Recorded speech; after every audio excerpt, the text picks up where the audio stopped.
നമസ്കാരം. അണിയറയിലെ അഖിലേഷിന്റെ നീക്കങ്ങൾക്കാണ് ഇന്ന് നവമാധ്യമങ്ങൾ കൈയടിക്കുന്നുള്ളത്.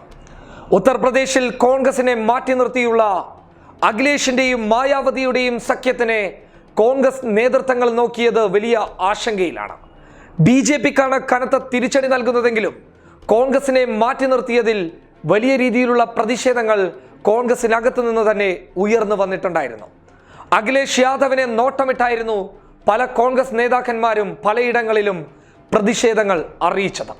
മായാവതിയെ നേരത്തെ തന്നെ ഒഴിവാക്കിയതുകൊണ്ട് കോൺഗ്രസ് നോട്ടമിട്ടതും അഖിലേഷ് യാദവിനെ തന്നെയാണ്.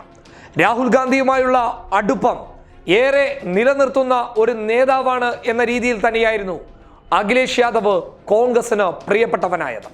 എന്നാൽ ഉത്തർപ്രദേശിലെ ഒരു സുപ്രഭാത നിമിഷത്തിൽ വന്ന സഖ്യത്തിൽ നിന്നും കോൺഗ്രസിനെ മാറ്റി നിർത്തുന്നതിൽ അഖിലേഷ് യാദവും മുഖ്യ പങ്ക് വഹിച്ചിട്ടുണ്ട് എന്നുള്ള ചിത്രം നവമാധ്യമങ്ങളിലൂടെ ഷെയർ ചെയ്തപ്പോൾ എല്ലാ സോഷ്യൽ മീഡിയയിലെയും കോൺഗ്രസ് പ്രവർത്തകരും മതേതരത്വ വിശ്വാസമുള്ളവരും അഖിലേഷ് യാദവിനെതിരെ തിരിഞ്ഞു എന്നുള്ളത് യാഥാർത്ഥ്യം തന്നെയാണ്.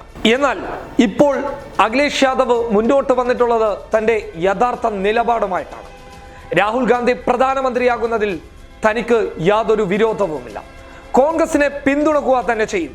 ഉത്തർപ്രദേശിൽ നിന്ന് മറ്റൊരു പ്രധാനമന്ത്രി ഉണ്ടാകുന്നതിൽ തനിക്ക് സന്തോഷം മാത്രമേ ഉള്ളൂ എന്നും അഖിലേഷ് യാദവ് തുറന്നു പറഞ്ഞിട്ടുണ്ട്. അണിയറയിലെ നീക്കം കോൺഗ്രസിനെ മാറ്റി നിർത്തിയായിരുന്നില്ല, മറിച്ച് കോൺഗ്രസിനെയും ഞങ്ങൾ വിജയിപ്പിക്കുക തന്നെ ചെയ്യും. അതിനുവേണ്ടിയാണ് റായ്ബറേലിയിലെയും അമേഠിയിലെയും സീറ്റുകൾ തങ്ങൾ ഒഴിവാക്കി നിർത്തിയത്.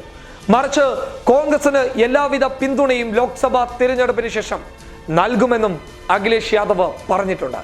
രാഹുൽ ഗാന്ധി തനിക്ക് ഇഷ്ടപ്പെട്ട രാഷ്ട്രീയ നേതാവാണ്.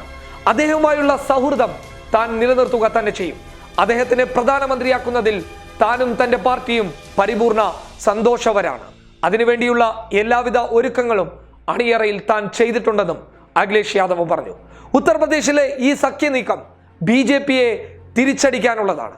BJPയുടെ അക്രമ രാഷ്ട്രീയങ്ങൾക്കും വർഗീയ രാഷ്ട്രീയങ്ങൾക്കുമെതിരെയുള്ള വെല്ലുവിളിയായിരിക്കണം ഈ തിരഞ്ഞെടുപ്പ് എന്ന ലക്ഷ്യം വെച്ചാണ് തങ്ങൾ മുന്നോട്ട് പോയത്.